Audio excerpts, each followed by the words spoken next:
చేశాను, లేకపోతే ఏదైనా తప్పుగా మాట్లాడింటే క్షమించండి సార్. ఏదైనా హీరోయిన్ గారు, ఈ మూవీలో పల్లెటూరు అమ్మాయి లాగా చాలా బాగా కనిపిస్తున్నారు.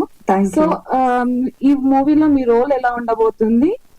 అండ్ ఈ మూవీ కంప్లీట్ గా టీవీ రిలేటెడ్ ఉంది కదా, అందులో మీకు బాగా కనెక్ట్ అయిన పాయింట్ ఏంటి అంటే ఏం చెప్తారు? సారీ, ఫస్ట్ క్వశ్చన్ ఏంటి? సో లాస్ట్ లేదు, ఈ మూవీతో మీ ఎక్స్పీరియన్స్ ఎలా ఉంది? నాకు కనెక్ట్ అయిన పాయింట్ అయితే నాకు మిలిటరీ బాబాయ్ గారి, మిలిటరీ సురేష్ గారిది చాలా బాగుంటుంది రోల్. అది నాకు చాలా కనెక్టింగ్ పాయింట్, ఈ సినిమాకి మెయిన్ కనెక్టింగ్ పాయింట్ అది. అండ్ నేను ఎలాగో తెలుగు అమ్మాయిని, సో అమ్మమ్మ వాళ్ళ ఇంట్లో ఇదంతా చూసి ఉన్నదే. బట్ అంటే దూరం నుంచి చూసి ఆస్వాదించే కంటే మమ్మల్ని ఆ పొలాల్లో అండ్ ఆ 90s లో ఏమైతే చేసేవాళ్ళమో అవన్నీ చేపించారు మా చేత. So that is the most memorable part of the movie.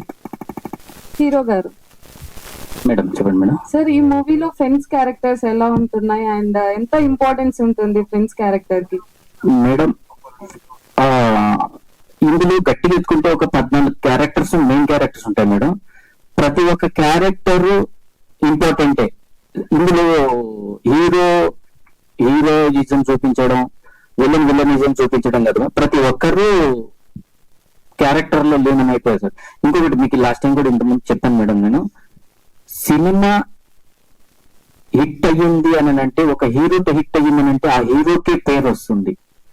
కథతో ఈ సినిమా హిట్ అయ్యిందంటే అందులో చేసిన ప్రతి ఒక్క క్యారెక్టర్ కి హిట్ వస్తుంది మేడం. ప్రతి ఒక్క క్యారెక్టర్ హీరోలు అవుతాడు. అప్పుడు సినిమా హీరో వల్లనే హిట్ అయ్యిందంటే ఆ హీరోకి ఒకరికే వస్తుంది, లేదా డైరెక్టర్ గారికి ఒకరికే పేరు వస్తుంది.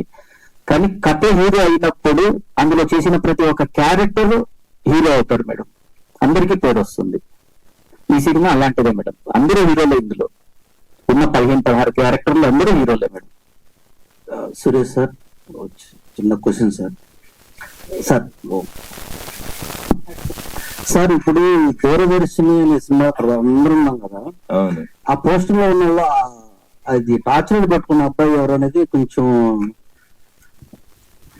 అక్కడ ఫ్లవర్ బుక్ పక్కన అవును సార్. అతనికి ఏంటి సార్ సంబంధం? సినిమాలో మీకు ఏమైనా చూసి ఉంటారు కదా, మూవీ సంబంధం ఏంటి అనేది కొంచెం తెలుసుకున్నాను. నేను చెప్పనా సార్, ఆ టార్చ్ లైట్ పట్టుకున్నాడు కదా, మమ్మల్ని టార్చర్ పెట్టడానికి ఆ టార్చ్ లైట్ పట్టుకున్నాడు సార్.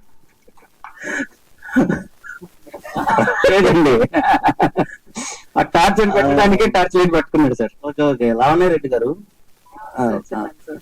మీరు దీనికి పోస్టర్ చాలా అందంగా ఉన్నారండి, చాలా బాగున్నారు. ఇప్పుడు బాగున్నారు, దాంట్లో ఇంకా బాగున్నారండి నేను పోస్టర్ లో. మీ వెనకాల ఒక అమ్మాయి కూడా ఉందండి, ఓ పిల్ల అని సాంగ్ లో వచ్చింది. మీ ఇద్దరికి ఏంటి రిలేషన్ సినిమాలో? సార్ రిలేషన్ అంటే వదిన అనుకోవచ్చు. అంటే ఇప్పుడు అలా కాదు, ఇప్పుడు జనరల్ గా మీరు ఇప్పుడు ఎవరైనా అమ్మాయిని లవ్ చేస్తారు అనుకోండి, అక్క అని ఒక ఇంటికి వెళ్ళినప్పుడు ఆటోమేటిక్ గా ఆ అమ్మాయిని అక్కని ఏమని పిలుస్తుంది? సార్ డైరెక్టర్ సార్, సార్ ఈ మూవీలో మీకు ఓవరాల్ గా నచ్చిన క్యారెక్టర్ ఏంటి సార్?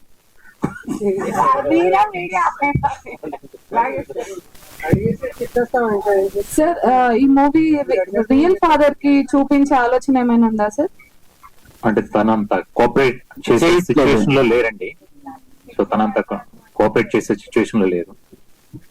డైరెక్టర్ కిటే గారు సార్, కిటే గారు బాయ్. సో సో సార్ మీరు ప్రతి సినిమాలో చిన్న సినిమాలు చేస్తారు, మంచిగా ఉంటుంది క్యారెక్టర్. ఫాదర్ రోల్ లో హీరోయిన్ కానీ హీరోయిన్ చేస్తారు. First of all real story అన్నారు ఈ Doordarshan movie. So first of all director గారు మీకు కథ చెప్పినప్పుడు అంటే మా కల్పితాలు ఎన్నేం చేయొచ్చు మనం, అంటే రియల్ స్టోరీ ఆ స్కోప్ తీసుకురావాలంటే చాలా కష్టం. అవునండి. సో మీరు ఎలాంటి ప్రికాషన్ తీసుకున్నారు? అదే ఇంకా ఆయన కథ చెప్పినప్పుడే ఒక తండ్రి యొక్క పెయిన్ ఏంటన్నది నాకు అర్థమైంది. దాన్ని బట్టి ఇన్వాల్వ్ చేసాము. ఇంకా అది ఎలా చేసాము ఏంటన్నది ఇంకా మీరు చెప్పాలి, ఆడియన్స్ చెప్పాలి. చేయడం అయితే ఆ కథ నచ్చింది నాకు. ఒక తండ్రి ఆ స్థానంలో తండ్రి ఎలా చేసాడు అన్నది ఇన్వాల్వ్ అయ్యాను. నాకు చేతనైనంత వరకు నేను చేశాను, నాకు చెప్పినట్టు చేశాను. ఇప్పటిదాకా కిట్టయ్య బాబాయ్ గారిని చూడని ఒక డిఫరెంట్ రోల్ లో చూస్తారు ఫర్ షూర్. యాక్టింగ్ గానీ క్యారెక్టర్ వైజ్ గానీ ఇంతవరకు అయితే చేయలేదండి ఇట్లాంటి ఈ ఎమోషన్, ఎంత ఎమోషన్ చేయలేదండి. ఎక్కడైనా ఒక తండ్రి కొడుకు బాండింగ్ ఉన్నా అయితే చిన్న కామెడీ లుక్ వచ్చేది నాకు. ఇందులో అది రాదండి. ఇప్పుడు ఆయన కచ్చీపు ఇవ్వడానికి ఇస్తానని ఛాలెంజ్ చేయడానికి అదే కారణం. ఎందుకంటే ఆల్మోస్ట్ ఎవరికి ఎంత కఠిన హృదయం అయినా సరే ఒక family sentiment, mother father sentiment అనేసరికి హృదయం కదులుతుంది. ఆ కదులుతుంది అనే నమ్మకం ఆయనకి 100% ఉందండి. అందుకే ఆయన అంత కాన్ఫిడెంట్ గా చెప్తున్నారు. మీరు దాన్ని మరోలా ఏం తీసుకోవద్దు, ప్రతి హృదయం కదిలింపజేసే కథ ఇది అని చెప్పడం కోసం ఆయన ఇంత ఎమోషన్ అయ్యారు. ఆయన చాలా ఇంట్రెస్ట్ పెట్టి చాలా కథ మీద హోప్స్ పెట్టి ఒక 4 సంవత్సరాలు కష్టపడి చేశారు. దాన్ని మీకు అర్థం అవుతుంది, ఆ కష్టం అంటే మీకు తెలుస్తుంది. Thank you. యాక్చువల్ గా బేస్డ్ ఆన్ ట్రూ ఇన్సిడెంట్ అని చెప్పి ఈ సినిమా తీయడం జరిగిందని చెప్పారు. అయితే మీ ట్రూ ఎక్స్పీరియన్సెస్ ఏమన్నా ఎక్కడైతే ఫిక్షనల్ స్టోరీ యాడ్ చేయాల్సి వచ్చిందో, ఎందుకంటే 90s బ్యాక్ డ్రాప్ సంబంధించినవి ఏమన్నా చిన్న చిన్నవి ఎక్స్పీరియన్స్ ఇందులో ఏమైనా ఇంక్లూడ్ చేయడం జరిగిందా, యాడ్ చేయడం జరిగిందా?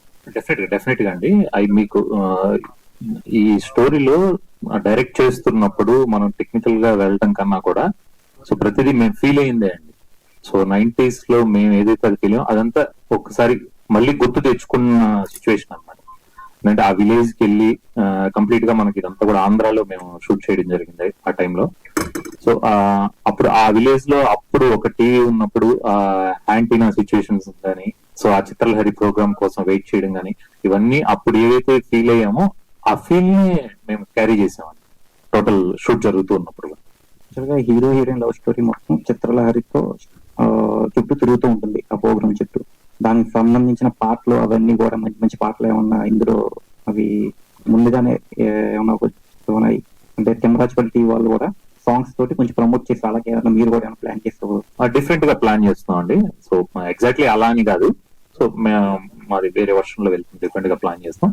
బట్ ఇది అదే అండి, ఇక్కడ ఏంటంటే అందరూ ఒక ప్రేమ కథలాగే చూస్తున్నారు. Choice, father choice, society choice, hero choice, వీళ్ళ మధ్యలో ఉన్న కాన్ఫ్లిక్ట్ అండి ఈ కథ. యాక్చువల్ గా ఈ మెయిన్ క్యారెక్టర్ ఏదైతే ఉందో ఫాదర్ క్యారెక్టర్, దానికి కిట్టయ్య గారిని తీసుకోవడానికి కారణం ఏంటి? సో మేము యాక్చువల్లీ ఫస్ట్ మేము ఒక వేరే ఫ్రెషర్ తో చేసామండి. సో వన్స్ మళ్ళీ చాలా బాగుంది ఆ క్యారెక్టర్, ఇంకా బాగా చేద్దాం అని చెప్పి ఒక ఇంటెన్షన్ తో మళ్ళీ కిట్టయ్య గారిని పెట్టి రీషూట్ చేయడం జరిగింది. సో దాన్ని ఆయన జీవించారు. ఇక సో మామూలుగా ప్రీవియస్ కూడా కిట్టయ్య గారు చేసిన ప్రీవియస్ ఫిల్మ్స్ అన్ని చూస్తుంటారు. తనకి క్యారెక్టర్ లెంత్ ఎంత ఉందని అనే దానికన్నా కూడా సో ఆ క్యారెక్టర్ ని ఎంత అద్భుతంగా ఆడియన్స్ ఇన్వాల్వ్ అయ్యేలాగా ఆయన ఎంత బాగా చేస్తారు అనేది మనకి అయితే. సో ఆయన దాన్ని డెఫినెట్ గా మళ్ళీ రీక్రియేట్ చేశారు. మీకు ఎలాగా, ఎందుకంటే మీరు చాలా సంవత్సరాల నుంచి ఇండస్ట్రీలో ఉన్నారు, మీకు ఎలా అనిపించింది? అంటే మీ రోలు మీరు ఇందాక చెప్పారు నేను కొత్త కోణంలో ఈ మూవీలో కనిపించబోతున్నానని చెప్పి, మీకు ఈ రోల్ ఎంత ప్లస్ అవ్వబోతుంది? అలాగే మీకేమనిపించింది ఈ ట్రూ ఇన్సిడెంట్ వినగానే ముందు ఒకసారి ఏమైనా పొరవెక్కిందా ఏంటి? డెఫినెట్ గా అండి, అది నచ్చి నేను ఈ క్యారెక్టర్ చేశాను. అందులో పర్సనల్ గా ఫాదర్ అంటే మీకు చాలా ఇష్టం. అంటే నాకు ఫాదర్ తో, ఎందుకంటే నా చిన్నప్పుడే నా నాన్న చనిపోవడం వల్ల అమ్మ దగ్గర పెరిగాను. అమ్మాయి నన్ను నడిపించింది, ఇక్కడ దాకా తీసుకొచ్చింది. బట్ ఆ ఫాదర్ రిలేషన్ నేను ఇప్పుడు మిస్ అవుతా. బట్ ఈ సినిమాలో ఆ క్యారెక్టర్ ద్వారా అదే సుఖం చేసిన తర్వాత ఆ క్యారెక్టర్ నెక్స్ట్ లెవెల్కి వెళ్ళింది. అదే సుఖం అంటే మా నాన్నగారు, ఆయన చాలా బాగా చేశారండి. అదే చెప్పనుగా ఒకే పాత్రని ఒకే సీన్ ని 2 సార్లు చేశాను. ఆ అవకాశం కూడా నాకు దక్కింది. అక్కడ చేశాను, ఇక్కడ చేశాను. ఆంధ్ర తెలంగాణ ప్రాంతాల్లో 2 ప్రాంతాల్లోనూ కొన్ని చోట్ల షూట్ చేసాం.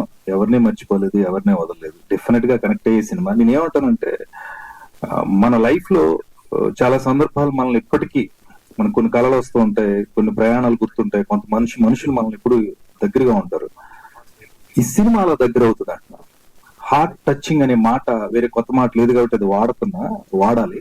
ఆ హార్ట్ టచింగ్ ఎలిమెంట్ ఈ సినిమాలో ఉంది కాబట్టి అతను అంత ధైర్యంగా మాట్లాడేది హీరో. ఖచ్చితంగా అది మీకు నచ్చుతుంది. నా పాత్ర నేను ప్రేమించి చేశాను, అది రేపు మీ అందరికి నచ్చుతుందని నమ్ముతున్నాను.